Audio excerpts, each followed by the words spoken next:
save your knowledge. Allahumma salli ala Muhammad. Assalamualaikum. Alhamdulillahilladzi an'amana bi ni'matil iman wal islam wa nusalli wa nusallimu ala khairil anam sayyidina Muhammad wa ala alihi washabbihi ajmain, amma ba'du.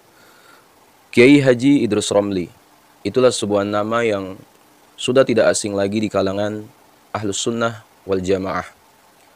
Kepakaran ilmunya dalam bidang usuluddin serta pengalamannya dalam berdebat dengan aliran-aliran sesat, ya, membuat dirinya memiliki julukan singa aswaja. Dengan bidang ilmu yang dikuasainya, Kiai Haji Idrus Romli seringkali mendapat undangan ke berbagai pelosok Indonesia, bahkan ke luar negeri, demi menerangkan aliran-aliran sesat yang berkembang di Indonesia. Termasuk diantaranya ialah Wahabi. Dalam kanal akun YouTube Kiai Haji Idrus Romli senantiasa memberi pesan kepada para penonton untuk waspada terhadap bahaya aliran-aliran sesat yang mencuci otak korbannya dengan perlahan.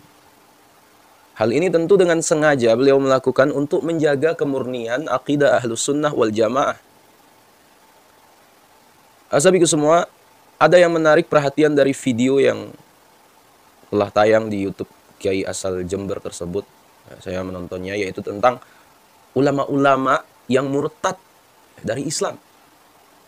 Nah, berikut profil para ulama murtad yang dilansir dari akun YouTube milik Kiai Haji Idrus Romli. Yang pertama, Syekh Abdullah Al-Qasimi An-Najdi. Beliau termasuk pembesar ulama Wahabi saat masih Islam. Ya, bantahan-bantahannya kepada golongan Ahlus Sunnah wal Jamaah sangat kasar. Ya. Tingkat keilmuannya setingkat dengan mufti Wahabi terdahulu, yaitu Syekh Abdul Aziz bin Baz. Ya. Setelah keluar dari Islam, ia menjadi ateis sekaligus menjadi tokoh besarnya. Dan di akhir hidupnya, ia wafat dalam keadaan ateis. Kemudian yang kedua, Syekh Musa Sir Antonio. Awalnya ia adalah non-muslim dan masuk Islam pada 2002 silam. Setelah masuk Islam, ia menjadi pendakwah ISIS yang akhirnya kembali keluar dari Islam dan menjadi ateis. Kemudian yang ketiga ada lagi Syekh Wail Al-Qasim. Ia seorang pendakwah Wahabi. Setelah murtad dan menjadi ateis, ia menjadi penasehat jaringan liberal Saudi Arabia. Ya, sebuah karya yang diciptakannya adalah syair-syair berisi ketidakpercayaannya kepada agama. Tidak tanggung-tanggung, syair ciptaannya berjumlah 1000 bait. Ya. Namun seakan lempar batu sembunyi tangan, ia tidak mengakui bahwa itu karangannya. Kemudian yang keempat, Ahmad Harqan. Ia adalah seorang mahasiswa di Mesir, ya, mantan penganut Wahabi. Saat menjalani studinya, ia berguru kepada ulama-ulama Wahabi di Mesir. Itu seperti Yasir Burhami. Ya. Dan akhirnya ia menjadi ateis yang keras dalam menyerang Islam. Kemudian ada lagi yang kelima, yaitu Syekh Mansur. Awalnya ia penganut paham Wahabi yang radikal, hingga sempat merasakan jeruji besi. Setelah murtad, ia aktif menyuarakan liberal dan sekuler. Kemudian yang keenam, Khalaf Abu Khalaf. Ia adalah seorang imam dan khatib berpaham Wahabi di Yordania. Setelah murtad, ia menjadi ateis dan aktif membela kaum gay. Kemudian yang ketujuh, Ustazah Saud Asy-Syamari.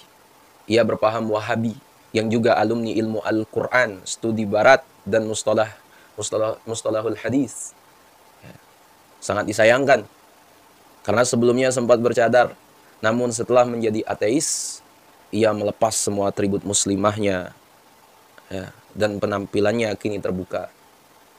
Hingga akhirnya ia menjadi pimpinan jaringan wanita liberal di Saudi Arabia. Kemudian yang kedelapan, Ustazah Maryam Al-Utaibi. Ia berpaham Wahabi yang juga alumni Fakultas Aqidah dan Usuluddin dari Kuwait. Sama seperti contoh sebelumnya, ya, ketika murtad dan masuk agama Kristen, ia meninggalkan penampilannya yang bercadar dan akhirnya berpenampilan terbuka. Kemudian yang ke-9 yaitu Syekh Adil Asy-Syamsi. Ia adalah ulama berpaham Wahabi dari Uni Emirat Arab. Ia populer di media sosial dengan nama Abu Abdurrahman Al-Hambali, yang kemudian murtad dan menjadi tokoh ateis yang aktif menyebarkan pahamnya saat ini.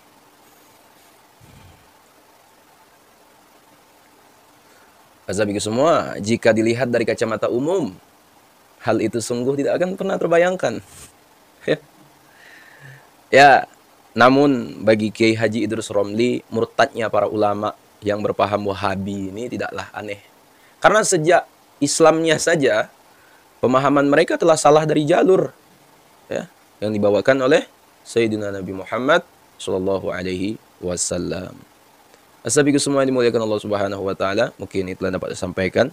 Sekiranya video ini bermanfaat, jangan lupa share kepada orang kita cintai, dan juga jangan lupa share ke akun media sosial kalian yang lainnya agar jauh lebih bermanfaat lagi. Wallahu a'lam. Assalamualaikum warahmatullahi wabarakatuh.